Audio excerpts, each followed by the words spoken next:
ഓരോ ഓർമ്മകളുമുണ്ട്. ചിലത് എഴുതി വെച്ചവ, ചിലത് നമ്മൾ കേട്ടവ. എക്കോസ് ഓഫ് കേരള പോഡ്കാസ്റ്റിലേക്ക് സ്വാഗതം. ഞാൻ വാണിപ്രഭ, ഒരു ശരാശരി മലയാളി. ലെജൻഡ്സ് ദാറ്റ് എക്കോ സീരീസിലെ 3-ാമത്തെ എപ്പിസോഡിൽ നിങ്ങൾ ഇന്ന് കേൾക്കാൻ പോകുന്നത് ഐതിഹ്യമാലയിലെ 116-ാമത്തെ കഥയായ ചിറ്റൂർക്കാവ് ഭഗവതി എന്ന കഥയാണ്. ഐതിഹ്യമാലയിൽ ഇതൊരു നീണ്ട കഥയാണ്.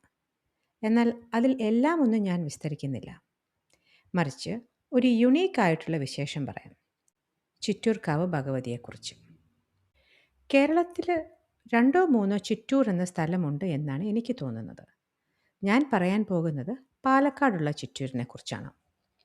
നിങ്ങളിൽ എത്ര പേര് ഇത് കേട്ടിട്ടുണ്ടാവും എന്ന് എനിക്കറിയില്ല. എന്തായാലും പാലക്കാട്ടുകാർക്ക് അറിയാമായിരിക്കും. കേരളത്തിൽ ധാരാളം ഭഗവതി ക്ഷേത്രങ്ങളുണ്ട് എന്ന് നമ്മൾക്ക് എല്ലാവർക്കും അറിയാമല്ലോ. ചിറ്റൂർ ഭഗവതി എങ്ങനെ ഐതിഹ്യമാലയിൽ സ്ഥാനം പിടിച്ചു എന്ന് നമുക്ക് നോക്കാം. അതിനൊരു കാരണമുണ്ട്. നിങ്ങൾ രണോത്സവം എന്ന് കേട്ടിട്ടുണ്ടോ? രഥോത്സവമല്ല, രണോത്സവം. രണം എന്ന് പറഞ്ഞാൽ യുദ്ധം.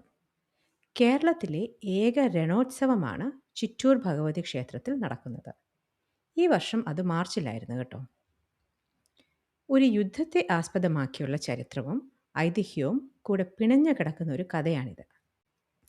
ഇന്നത്തെ കോയമ്പത്തൂരും സേലവും അടങ്ങുന്ന ഒരു ചെറിയ നഗരമായിരുന്നു അന്ന് കൊങ്ങുനാട്. കൊങ്കണല്ല, കൊങ്ങുനാട്. തേങ്ങയുടെ ഇങ്ങ, കൊങ്ങുനാട്. കൊങ്ങുനാട്ടിൽ നിന്ന് കേരളത്തിലേക്ക് ചരക്ക് നീക്കം നടത്തിയിരുന്നത് പാലക്കാട് ചുരം വഴിയായിരുന്നു. വളരെ ഫലഭൂയിഷ്ടമായിട്ടുള്ള സ്ഥലമായിരുന്നു ചിറ്റൂർ.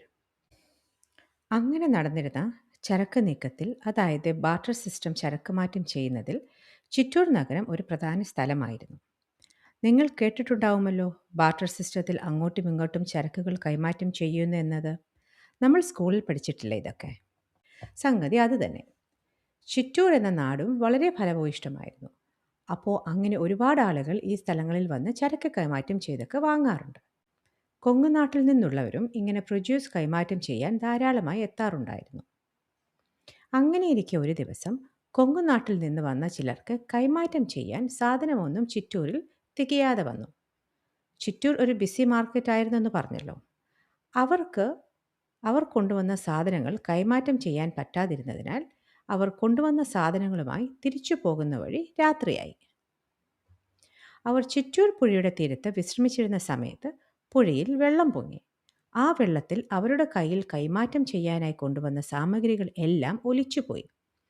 ഇതിൽ വിലപ്പെട്ട സ്വർണ്ണാഭരണങ്ങളും മൂല്യമുള്ള വജ്രവും, അതായത് ഡയമണ്ട്സ്, അങ്ങനെ പലതും ഉണ്ടായിരുന്നു. അതെല്ലാം വെള്ളത്തിൽ നഷ്ടപ്പെട്ടു.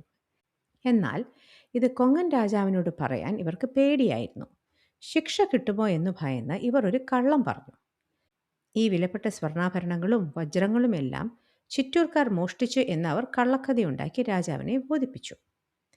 ചിറ്റൂർ ഒരു ഫലഭൂയിഷ്ടമായ സ്ഥലമാണ് എന്ന കാരണത്താൽ ഈ കള്ളക്കഥ കേട്ട രാജാവ് ഇത് തന്നെ തക്കമെന്ന് കരുതി ചിറ്റൂരിനെ ആക്രമിക്കാൻ തീരുമാനിച്ചു. 918, അതായത് 918 AD ഈ സംഭവം എന്നാണ് ചരിത്രം പറയുന്നത്. വലിയ ശക്തനല്ലാതിരുന്ന പാലക്കാട് രാജാവിൻ്റെ കീഴിലായിരുന്നു അന്ന് ചിറ്റൂർ. അതുകൊണ്ട് കൊച്ചി രാജാവിനോട് അവർ സഹായം അഭ്യർത്ഥിച്ചു.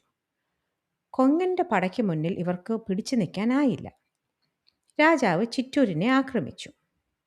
എന്നാൽ എണ്ണത്തിലധികമായിരുന്ന പടകളെ നശിപ്പിക്കാൻ കൊച്ചി രാജാവിൻ്റെ പടയ്ക്കും കഴിയാതെ വന്നു. ഇതോടെ നാട്ടുകാർ ഇടപെട്ടു. നാട്ടുകാരായ പുരുഷന്മാരും സ്ത്രീകളും കുട്ടികളും എല്ലാം യുദ്ധത്തിൽ ചേർന്ന് നിന്നു എന്നാണ് പറയപ്പെടുന്നത്. എന്നിട്ടും പിടിച്ചു നിൽക്കാൻ കഴിയാതെ വന്നപ്പോൾ അവർ ചിറ്റൂർ ഭഗവതിയുടെ കാവിൽ വന്ന് രക്ഷിക്കണമെന്ന് കരഞ്ഞു പ്രാർത്ഥിച്ചു. പ്രാർത്ഥന കേട്ട ഭഗവതി ഉഗ്രരൂപിണിയായി ചിറ്റൂർ പടയെ നയിക്കുകയും കൊങ്ങൻ രാജാവിനെ സംഹരിച്ച് കൊങ്ങൻ പടയെ തോൽപ്പിച്ചു എന്നാണ് ഐതിഹ്യം. ചിറ്റൂരിനെ ആക്രമിച്ച കൊങ്ങൻ പടയെ ചിറ്റൂർ ഭഗവതി തോൽപ്പിച്ചതിൻ്റെ ആഘോഷമായിട്ടാണ് രണോത്സവം നടക്കുന്നത്. അതിലെ പ്രധാന ചടങ്ങിലൊന്നാണ് കൊങ്ങൻ പട. ഇന്നും അത് കൊണ്ടാടപ്പെടുന്നു. രണോത്സവം എന്ന് പറയുമ്പോൾ വെറും ഒരു ചടങ്ങ് മാത്രമല്ല കേട്ടോ. 10-14 ദിവസം നീണ്ടു നിൽക്കുന്ന ഒരു ഉത്സവമാണിത്.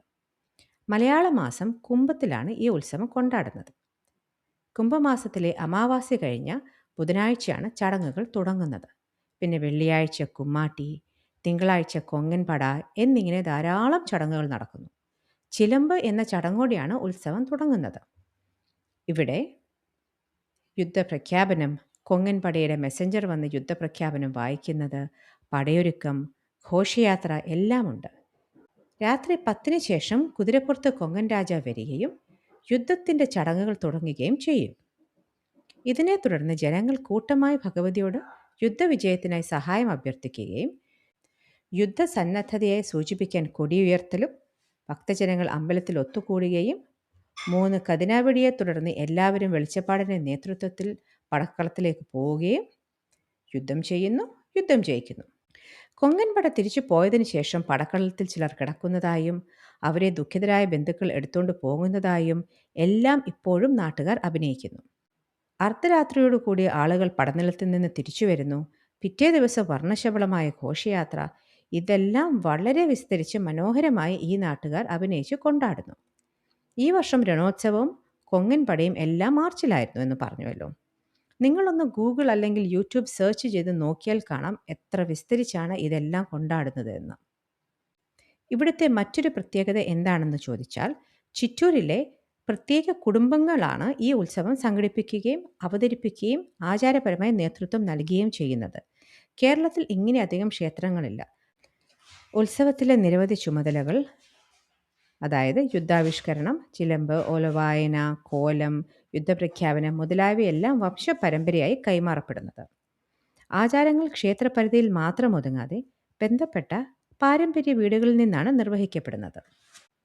ഈ കുടുംബങ്ങൾ ക്ഷേത്രസമിതിയെ പ്രതിനിധീകരിക്കുന്നവരല്ല, മറിച്ച് ചരിത്രപരമായ യോദ്ധാക്കന്മാരുടെ വംശങ്ങളെ പ്രതിനിധീകരിക്കുന്നവരാണ്. ഇത് എല്ലാ രീതിയിലും ചിറ്റൂർ എന്ന നാടിൻ്റെ ഉത്സവം തന്നെയാണ്. എല്ലാ കമ്മ്യൂണിറ്റിയിൽ നിന്നുള്ളവരാണ് ഈ ഉത്സവത്തിൻ്റെ ചടങ്ങുകളുടെ ഭാഗമാകുന്നത്.